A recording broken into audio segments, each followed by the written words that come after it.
ये वाला क्वेश्चन है, ये वाला क्वेश्चन ईएससी में आया था। ईएससी में आया था, कब आया था ये? 1996 में। और सेम इसी तरह के कई सारे क्वेश्चंस एसएससी जेई में प्रीवियस ईयर क्वेश्चंस में भी आए थे, रिपीट हुए हैं। दिखा दूंगा मैं। तो यहाँ पे देखो क्या कह रहा है, ये एक सिंपली सपोर्टेड है, आइसोट्रोपिक है। आइसोट्रोपिक का मतलब क्या होता है? आइसोट्रोपिक का मतलब होता है अकेला।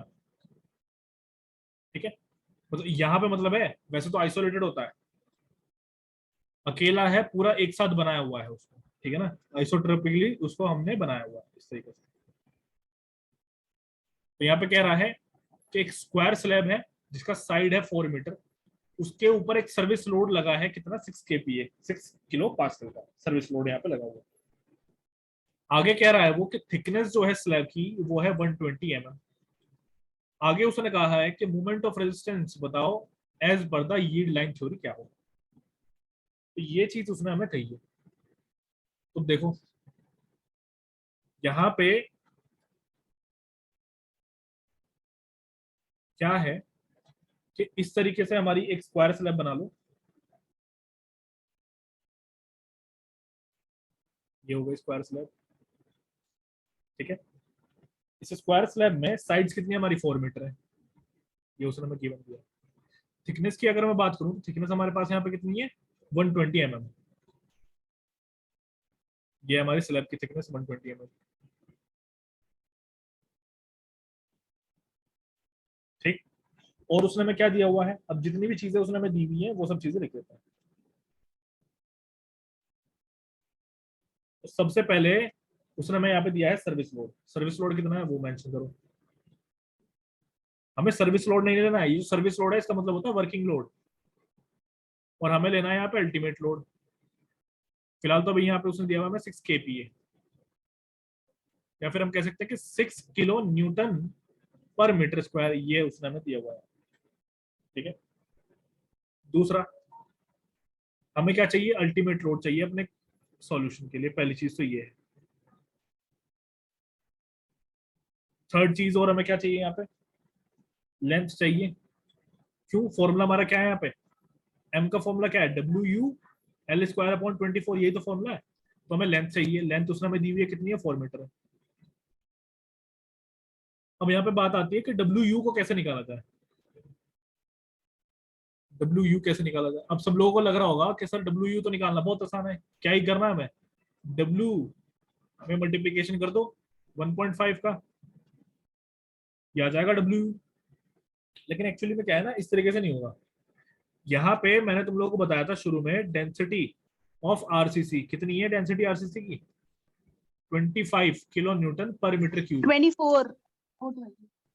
आरसीसी की 25, प्लेन सीमेंट कंक्रीट की 24। ठीक है, प्लेन की थी 24, आरसीसी की है 25। अब हमें यहाँ पे क्या करना है? मैंने एक अभी तुम लोगों को बताया था कि यहाँ पे वेट कैसे हमें निकालना है। वेट के लिए बताया था ना मैंने, मतलब लोड के लिए मैंने बताया था, जस्ट अभी ऊपर तो बताया था। तो लोड में हम क्या क्या कंसिडर करते हैं? एक तो डेड लोड और एक लाइव लोड। तो डेड लोड हमें यहाँ पे मिल गया, डेंसिटी मिल गई ना, तो फिर पता चल गया डेंसिटी हमारी क्या है? 25। डेंसिटी हमारी 25 है, इसमें मल्टीप्लीकेशन करो किससे? भैया थिकनेस से मल्टीप्लीकेशन करो। थिकनेस उसने हमें कितनी दी हुई है? 120 mm। तो यहाँ पे 120 mm, इसको डिवाइड कर दो किससे? 1000 से, मीटर हो गया, प्लस। अच्छा ये चीज किस में आ जाएगी फिर? देखो 25 × 0.12, अब ये हमारे पास में आ चुका है किलो न्यूटन पर मीटर स्क्वायर। क्लियर है?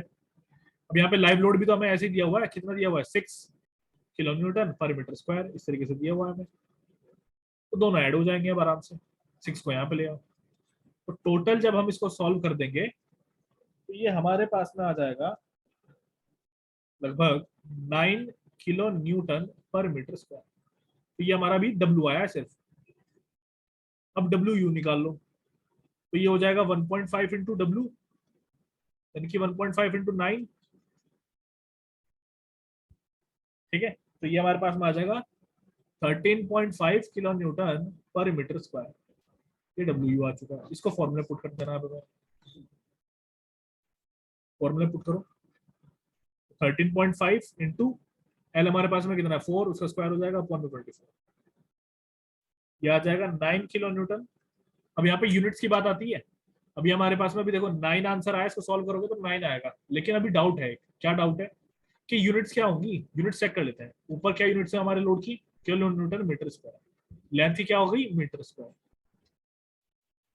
ठीक है, ये चीज हो चुकी है। अब बेसिकली क्या है, जब हम इस फॉर्मूले को सॉल्व करते हैं ना, यहाँ पे हमारे पास में क्या है? मोमेंट है। तो यहाँ पे जो हमारे पास में यूनिट्स आएंगी, यहाँ पे हमारे पास में यूनिट्स आती हैं किलो न्यूटन में। ये हमारे पास में आता है किलो न्यूटन में। 9 किलो न्यूटन मीटर पर मीटर, ये वाला फिर हमारा आंसर यहाँ पे हो जाएगा। अब इसका अंडरलाइन एक फैक्ट है जो कि इसके डेरिवेशन में है कि इसकी यूनिट्स इस तरीके से क्यों आती हैं। ठीक है, तो उस पर हमें नहीं जाना है, हमें यहाँ पे यूनिट्स को याद रखना है कि हमारी यूनिट्स यहाँ पे कितनी आती है? ये आती है किलो न्यूटन में। ठीक है, ये क्वेश्चन आई होप सभी को समझ आ गया। अब ये वाला क्वेश्चन है, देखो इसको शुरू से एक बार पढ़ लेते हैं। एक स्क्वायर स्लैब है 4 मीटर बाय 4 मीटर का। इस क्वेश्चन को तुम लोग सॉल्व करोगे। ठीक है, 4 मीटर बाय 4 मीटर का है। सारी चीजें यहाँ पे सेम है। उसने कहा कि वर्किंग लोड लग रहा है कितना? 12 kPa का। सेल्फ वेट उसी में इंक्लूडेड है, यानी कि डेड लोड जो मैंने पिछली 12 बार किलो 12 वाला answer. Sir option D, option D. ठीक, तो यहाँ पे हमारे पास में सेल्फ वेट जो है इस बार कैलकुलेट नहीं करना है, वही है self weight. Moment carrying capacity पूछ रहा है as per the yield line theory. तो यहाँ पे हम फॉर्मूला लगाएंगे m equals to W L square upon 24। 24। W हमारे पास में कितना आ जाएगा? 1.5 से मल्टीप्लीकेशन कर देना है जो हमें यहाँ पे दिया हुआ है। 18 into 4 square upon 24। बाकी सबको समझ में आ रहा है? इधर प्रांजल, सिद्धार्थ, निशांत